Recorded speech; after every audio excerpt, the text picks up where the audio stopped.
During this discussion, we have a star-studded panel, where we'll be discussing or exploring unlocking how you can unlock the API ops cycle through observability. Now, there are different nuances, different aspects of this. We'll tackle the API ops side of things, we'll tackle the observability side of things, and then we'll look how we can connect those two, one enhancing the other in the best possible way, and things to consider or take care of, take note of, or avoid as you're building out your overall plan and strategy. So with that, I am Buddha, your host. You probably have been seeing me once again throughout since morning. I'm here welcoming you once again in this post-lunch session. With me are three amazing panelists. We'll go for a round of introductions once again. I'm going to start off with folks on my left. So Coen, on my left, go ahead. Quick introduction about who you are, what you do, and then we'll take it from there. Yeah, no problem. Thanks for having me, and thanks for asking. So I'm Coen Meerbeek. I'm a product owner of an API management platform and a messaging solutions based on ActiveMQ and Kafka at Amsterdam Schiphol Airport. Working with the observability solutions we have here with my API management platform. Before working at Schiphol, I was a freelance Splunk consultant, working with the APM solutions, logging solutions of Splunk, and explored the observability side of things from that end.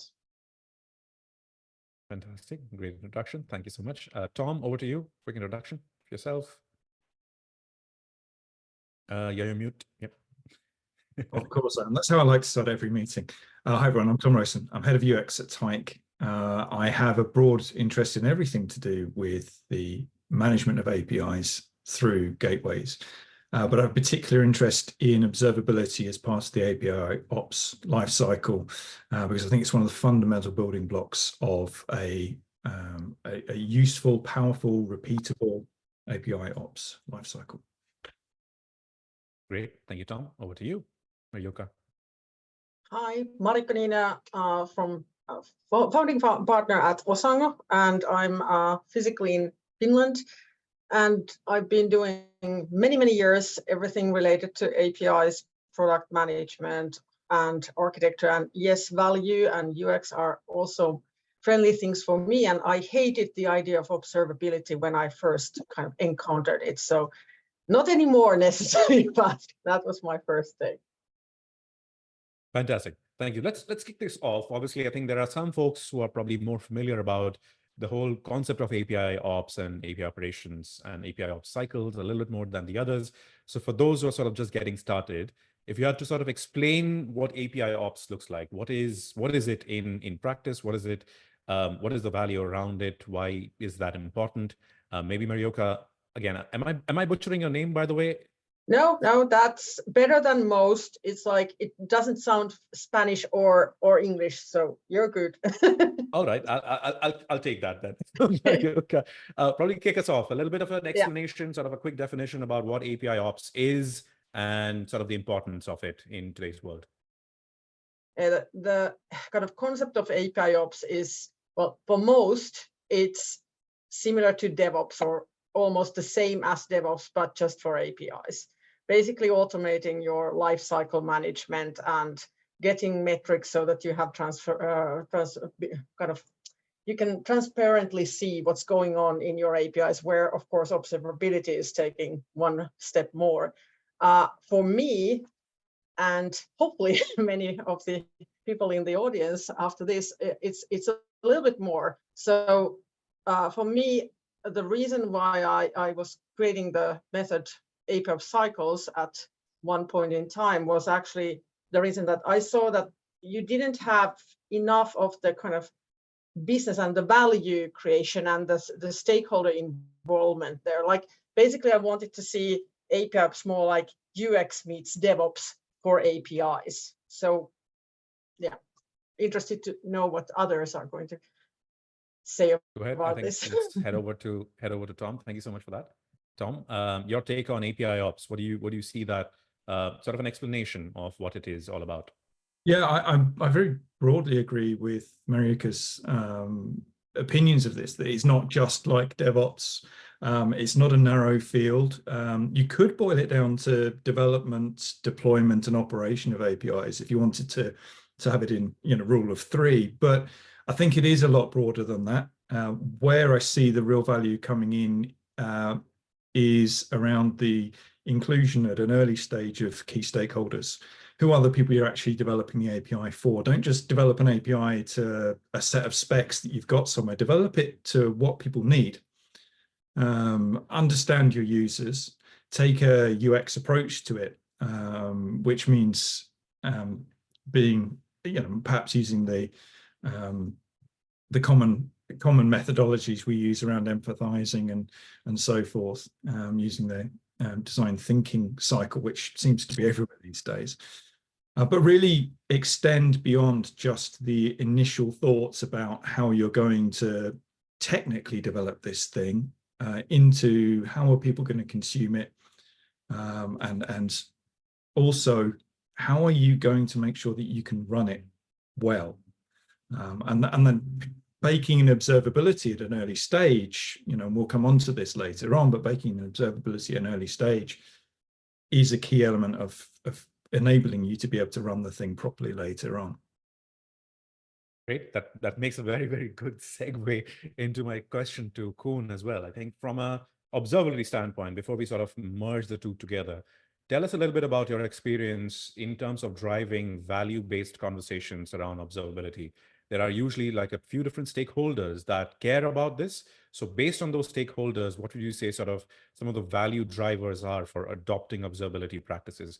Maybe start off at the business level, and then we can go down to sort of the engineering level, engineering and development levels after. I have to be honest here, and I have to mention that most of the organizations that I come to, and usually they're the more enterprise organizations or governmental organizations in the Netherlands or the Benelux region, observability is still much in the engineering space and too little in the business side of things. That's a problem. I think maybe even the term observability, when I talk to the business about observability, it scares them. They think that's an engineering thing and not interested to them. They don't understand that the value they need and the data, the insights they need to make proper decisions on what to build next is in the same data that is generated by the same tools.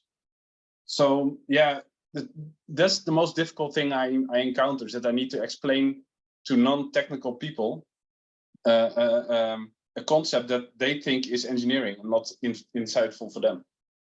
So that's the challenge I face. If I can comment on that, so like if we take away the kind of fact that most business people are scared of the word API, then let's kind of forget that. But yes, a lot of the terminology used by engineers about observability is like crazy technical. It's like even more technical than your average software engineer is typically using. Like you need to understand networking and a lot of other things that are generally a little bit difficult to most people to handle who are very into software.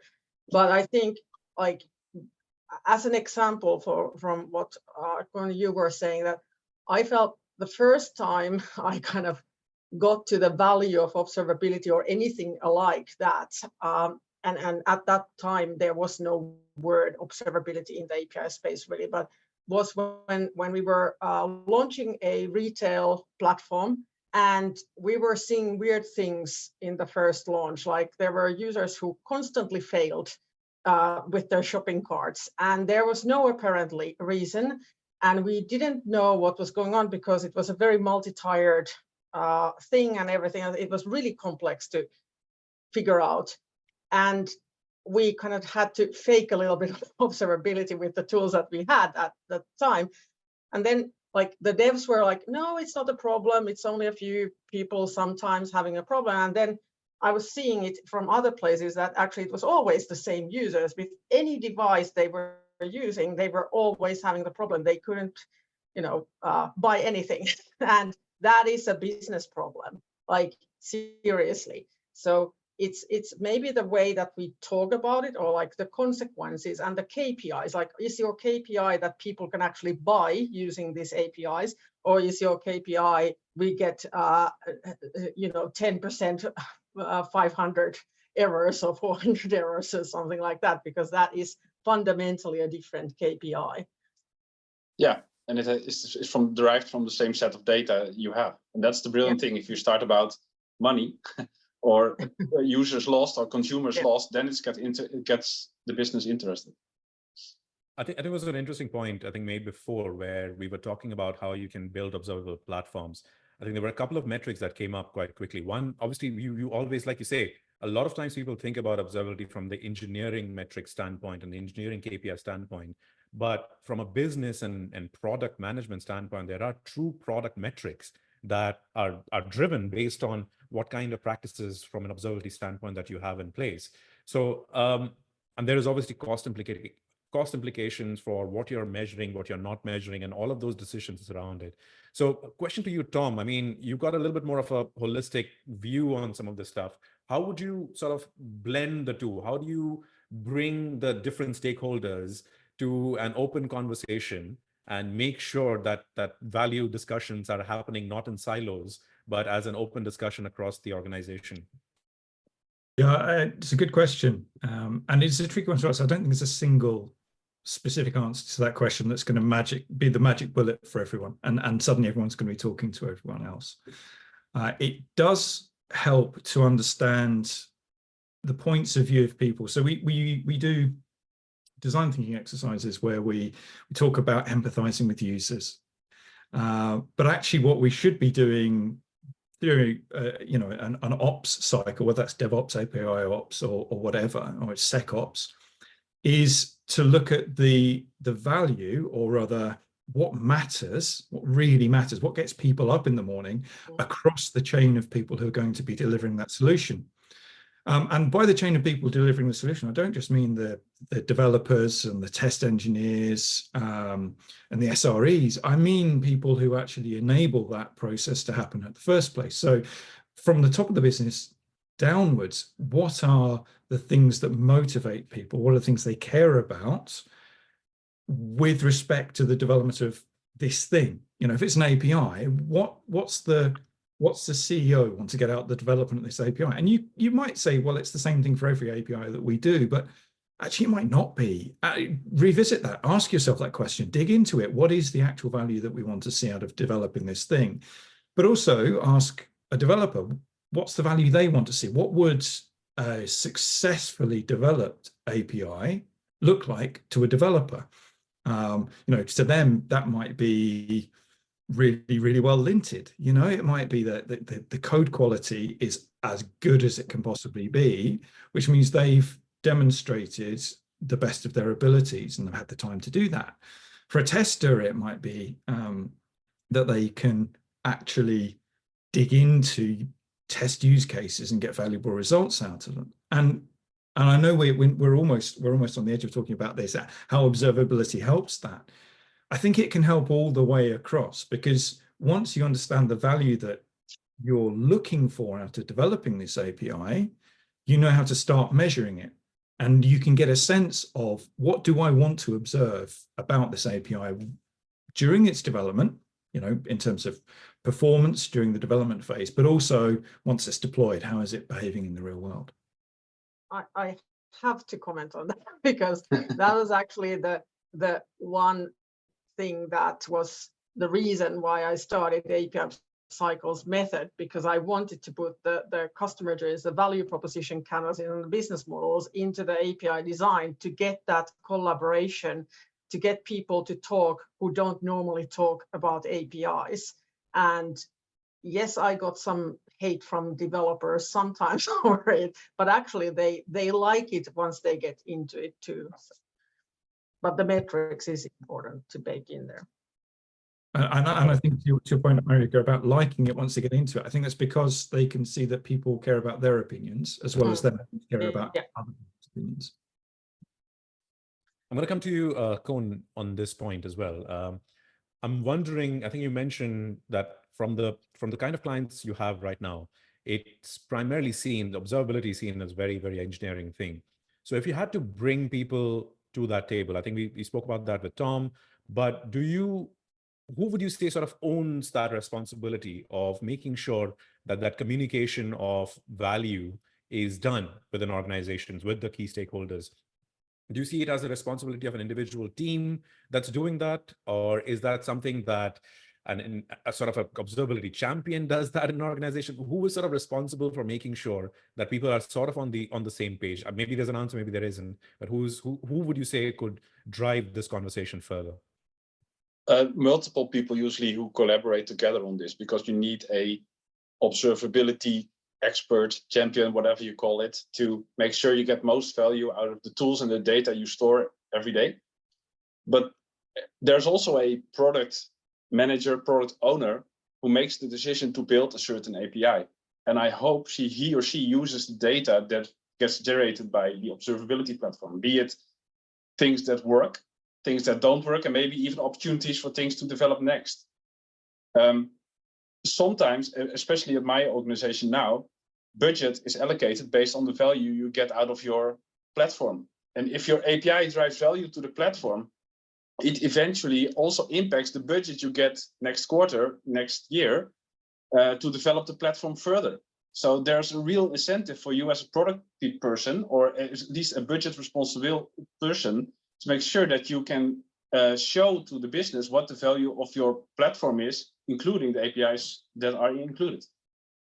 I have one I agree completely, but I have one point which made me, like when we were talking before coming here, the backstage, that I first hated the idea of observability, and it's related to actually something you said from a positive point of view, but the negative aspect of it was what I saw in the first place, that because a lot of organizations, especially at first, they are measuring their API success by the amount of calls, for example, that they are making.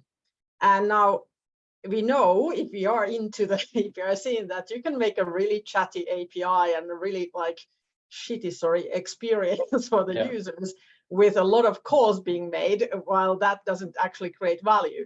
But the fact that there were two things.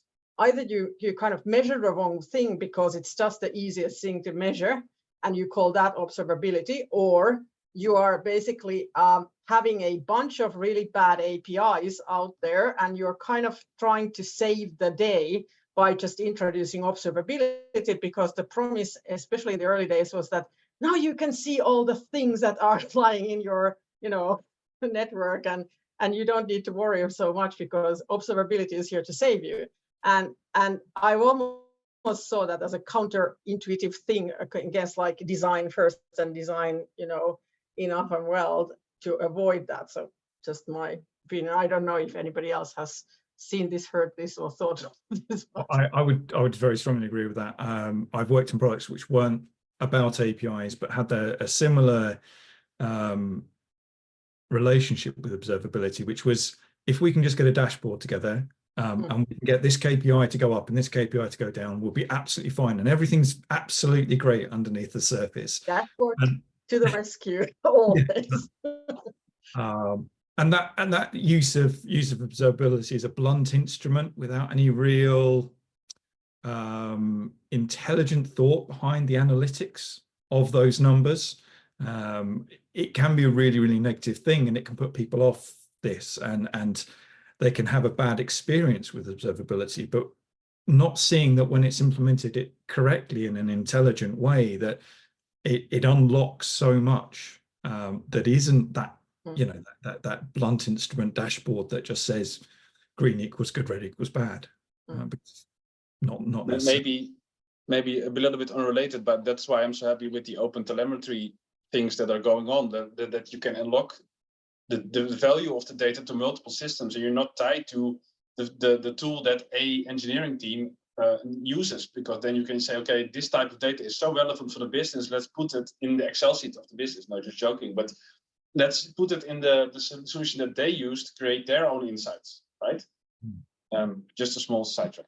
Well, I mean, that small sidetrack was something I have on my notes that I specifically wanted to get across in this session. Actually, was what I started referring to as collective intelligence of observability. Observability, when put across that whole APIOps journey, creates as I say, this collective intelligence where we're picking up little bits from various areas along the way. Somebody in one of the sessions earlier mentioned this idea that each contributor knows their part of the system best.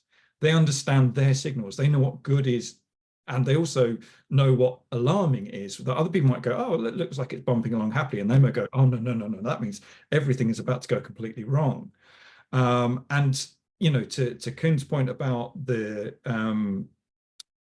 OTel in particular, the ability to ship that data from lots of different systems into lots of different places, and hopefully including one good aggregated place, means that you can start to see trends across the whole API ops lifecycle that you might miss at the individual level when you're just looking at the thing that particularly matters to you. If you're an SRE and you're just looking at, is the thing running, then you might miss the fact that an API developer might say to you, well, yes, it is running, but it's running terribly slowly. So that, you know, that collective intelligence and the power of OTel to unlock that and to enable that is one of the biggest, most powerful aspects of the combination of observability and the end-to-end API ops lifecycle. I have a kind of take on that from some of our banking customers. I mean, this applies to everybody, but banking is kind of an easy to understand example. And there we see a lot of layers in the architecture, a lot of APIs on top of APIs on top of APIs, and then somewhere there are like lots of different channels and user interfaces, and the like. Some of the banks are still offering quite fragmented user experience in the first place, and they're trying to fix that. That's kind of a thing in that industry. And when you're trying to fix your multi-channel, multi-everything experience, and you have a layer, like you have almost a cake layer architecture of APIs, it's going and other bits and pieces, it's going to be quite difficult to understand what is the end situation for the user experience. And interestingly, I would say observability can bring value, like the value chain there. If you have the right KPIs, if you design your APIs with value in mind, if you really understand where they are in the customer journey and how each of those layers reflects to the user's journey, then you are, I would say, in a really good place. That's at least what we are trying to do with our customers, and they seem to like it for some reason. but I think there you can also present the value of those different data points and the customer journeys or customer value. 100%. I love the discussions when they flow on its own, and I don't really have to moderate or facilitate too much. It's fantastic seeing all of these different perspectives coming in. Heading over to you, Coen, in terms of sort of, I think you touched a little bit upon sort of the API management side of things as well, and where sort of observability, you see that fitting into that conversation, again, melding into API ops and API management and observability. Do you see a possible connector between them where observability sort of drives the management of APIs a little bit better, or is it the other way around? How does that symbiotic relation? For me, API management and observability is not really an option. It should be the default, to be honest. If you provide an API management platform like I do, I don't want to be in the cycle of the development team delivering the APIs. I want to make sure that they have all the capabilities to build and deploy and support their APIs. Which means not only provide an API management platform to expose the APIs securely, but also provide them with all the tools from the moment they deploy their first API that they can immediately see the results of what they deploy. So authentication or permissions or whatever you need to arrange on the observability platform should be there once a person deploys the first API. And my goal with the platform is to make sure that on the full development, test, acceptance, and production environments, they can deploy without their interference. In production, some companies that's still difficult, as also here at Schiphol, because there is some guy or girl at security who still wants to see the design before they go into production. But at least on the acceptance platform, it's fully automated, including the access to the observability platform. I think that should be the default. And I see a few nodding heads, so yeah, go ahead, Marjukka, go ahead. Sorry, I was just going to comment that API management in the early days was like all the API management platforms were really like trying to make pretty UIs until they realized that nobody wants to use the UI. All the devs just want to push their code. And I think observability needs to be successful. It needs to be like that. It just needs to happen, like Coen was saying, but it needs to be, because it's also taking the kind of the difficulty away. So if you don't need to really understand what is observability, but you are getting to see the results of it and the value of it automatically, then it lowers the barrier. Yeah, I'm so happy to see that most APIs management solutions, but also the most observability solutions I see now provide, for example, Terraform providers to automatically deploy dashboards, to automatically deploy alerts once something happens. So based on a trigger, which can be a new API on a platform, so another pipeline triggers, which automatically updates, creates, or modifies existing dashboards so those people can use them. That's really the way we should be going. Yeah, I think it also speaks to. Sorry, go on, Tom. Oh, I was just going to touch upon the experience of it, but go on. Yeah, just very, very quickly on that point about baking in. I think we are actually at the inflection point now, where OTel is becoming so universally accepted as the sort of the standard for telemetry that we're going to start to see the baking in of telemetry from the beginning of products rather than the bringing in of telemetry afterwards. Type was already well established before that it was a major industry trend, telemetry. So we are retrospectively baking it in. We're very much at the forefront of trying to do that, and we're very involved with the OTel community, for example. But I think we're going to start seeing more and more products where it is just a fundamental platform capability in the same way that all sorts of other things are. I can see it being part of standard deployments through Terraform, for example, that it's just turned on and that's it. You've got no choice. I think it speaks to the overall discussion around experiences as well. I think Tom, you're probably very familiar with that, but from an experience standpoint, the developer experience that we talk about so highly, I mean, for some people it is a separate thing, for some people it is just an extension of user experience, but the whole concept of understanding how people or engineers or teams are going to be interacting with the platforms and the solutions is very, very important. Like you say, just adding that dashboard, a beautiful UI layer, as good as it looks, if it is not actually adding value, it's almost unnecessary. It's pretty much useless. So get out of the way of what people are trying to do.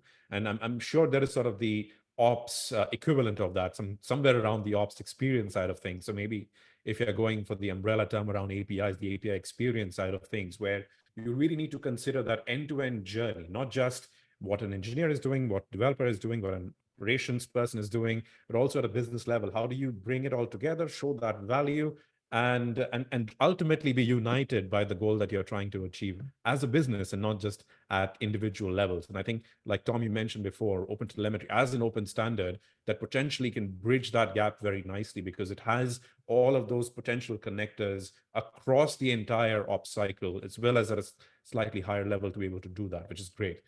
I want to go just a little bit into sort of the different aspects of the ops cycle that we've been talking about a little bit already, so that we can sort of bring it home once again to reiterate about the observability side of things. So Marjukka, could you sort of illustrate a little bit about sort of the couple of elements and components of what a typical API ops cycle would look like?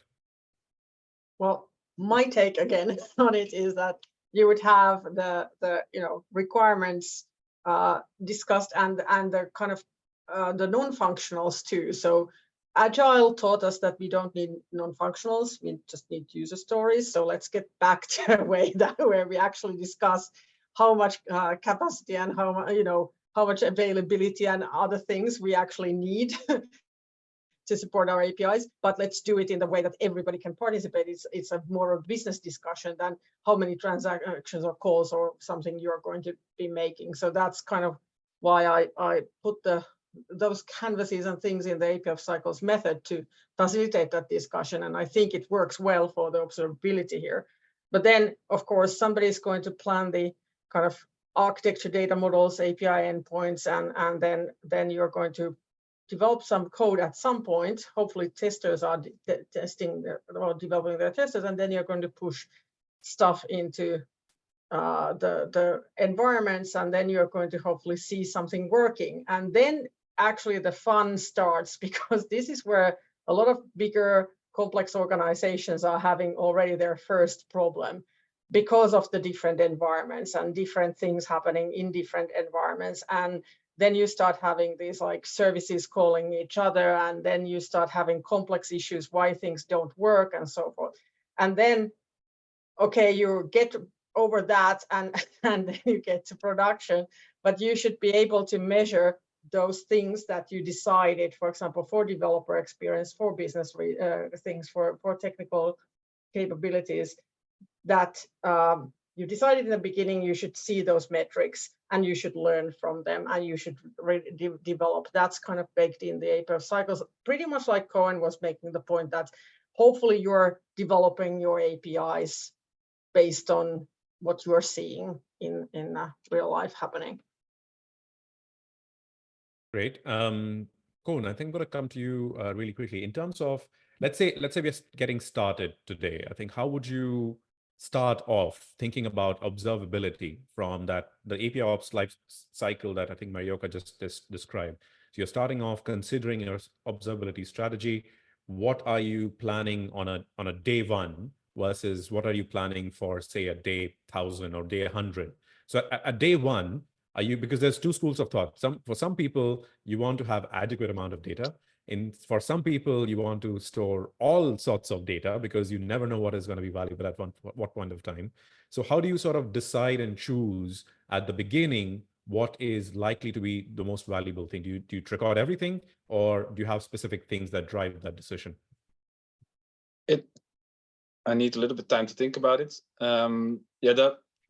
If you expose an API through an API management platform, usually I hope that the API management platform will automatically expose already when you deploy the API without even thinking about observability, will automatically help you getting started. So it will automatically provide you with some insights you did not have before. Ideally, you would be already talking to your observability team with the platform they support. Once you start developing an API and it's your first API, you can talk to them, okay, what's the best way to instrument my application? Do you have some SDKs which I can use to instrument my Java application, my Ruby, what have you? So yeah, that's usually where it starts. So either you forget it and you enable it on the API management platform and you get the tools they provide. And then you see, okay, this is interesting. Now this is a way I can add more. I get more insights, more traces, more metrics, what have you. So that's usually where the story starts. Great. Tom, do you have an opinion on that? Do you agree with Coen? Do you have a different opinion on what you should be tracking and at what point of time? Do you track everything, or do you starting with that specific requirements and going from there and evolving as you need?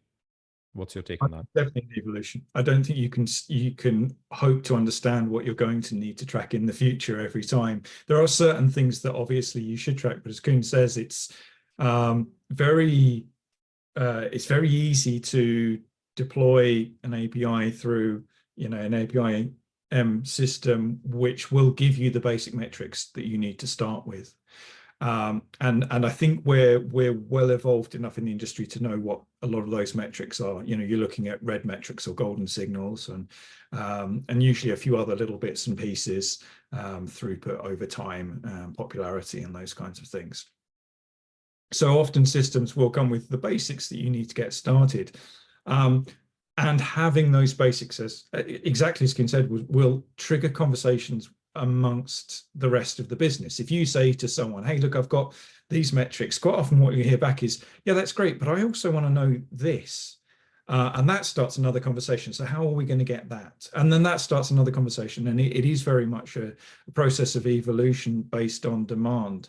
The important thing that you should be doing, though, is following something like Marjukka's APIOps cycles approach, the 8 stages that are planned out there. Because if you start properly with the first stage about engaging with stakeholders very early on, you will get a hint early of what some of those primary metrics are, because they will come from KPIs from the business. Well, these days we've got OKRs, don't we? There'll be some kind of OKR from the business that says we need to do this, and in order to serve that, you'll get a reasonably precise understanding from an early stage of what matters and what doesn't matter.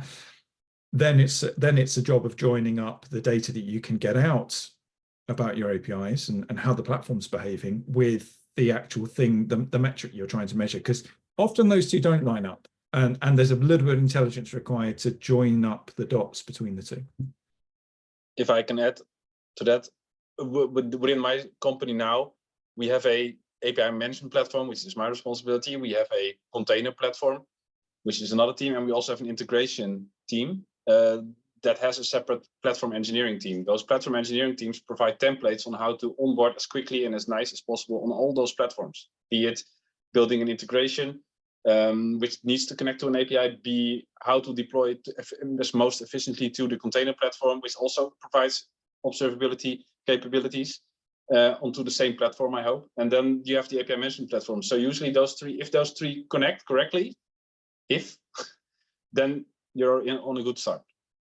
But and that's true, but I want to say that with the APIOps cycles, I have also killed, and probably others have killed, kind of over enthusiasm to it in APIs, but also how to measure them, because sometimes like people go all deep there, and then you find out that this big and beautiful API is actually meant to, serve only this much of cases and transactions and whatever in there, and everybody's going all wild on observability and other things, and then you're like, okay, let's tune it down. This doesn't make sense. Let's just go with the basics. While then there are seemingly very easy and simple API cases where it's like all wild, and you really need to know what's going to happen. Brilliant. I think we're about 1 minute away, so I'm gonna bring this back home. And for final comments from everyone, I think we've discussed a whole range of things. It's been a phenomenal discussion. For people who are familiar with APIOps cycles and people who are not, I think this has been a great way to sort of understand where and what that looks like, where observability fits into it, what are some of the key things that you could do. So final statements around one thing that people must do in the space of APIOps and observability, and one thing that they need to avoid. I'll start with you, Marjukka, and then we'll go around the panel for it. I was afraid that. I think one thing is that you need to get your devs and your business people in the same table, not maybe all at once, but at least one by one, and use the methods and try to figure out what is really important, and then measure at least one thing, nothing more. Got it. Over to you, Coen. Yeah, so I totally agree with Marjukka's point. You need to align with the business on the KPIs that they find interesting and they will get value out of it. But the last thing I want to mention is make observability a default and not an option to deploying and managing your APIs. It should be there from the get-go. Fantastic. Over to you, Tom, for the final word before we close off. Yeah, thanks. I think the must-do from my perspective would be to ensure that all of your stakeholders are involved in that process of designing the API, and all are served by any observability that you put in there. Put in things that will allow them to find out the information they need about, was this the right decision? Did we go in the right direction with this? And a bit to Marjukka's point in terms of one thing to avoid is to go over the top too early, is to throw everything at this. Remember Agile, and I know that Agile is not the perfect answer to everything, but it does have one really good tip, which is iterate. Start small, iterate, experiment, and grow from there. Let things grow organically. Don't try to get to the perfect solution that's the answer to everything on day one. That would be my thing to avoid doing. Fantastic. On that note, thank you everyone for joining this amazing panel discussion. Thank you, all the panelists. I know some of you are joining us fairly late into the evening. So really appreciate you bringing all this knowledge and expertise into this discussion. There's a whole range of things that we got out of this. So thank you so much. Amazing session. Coming up next, we've got a 10-minute, 9-minute break before we head on to our next couple of sessions. On the implementers track will be Carlos, who's going to be doing a demo about troubleshooting API issues within minutes using API observability. And on the decision makers track, we're going to be exploring GraphQL with Agatha. We're going to be looking at everything that could go wrong with GraphQL and how OpenTelemetry could help with that. So 2 amazingly exciting sessions coming up. So don't go anywhere. We'll see you in about 8 minutes time. So thank you, everyone. Thanks all the panelists. See you next time. Thank you, everyone. Thanks.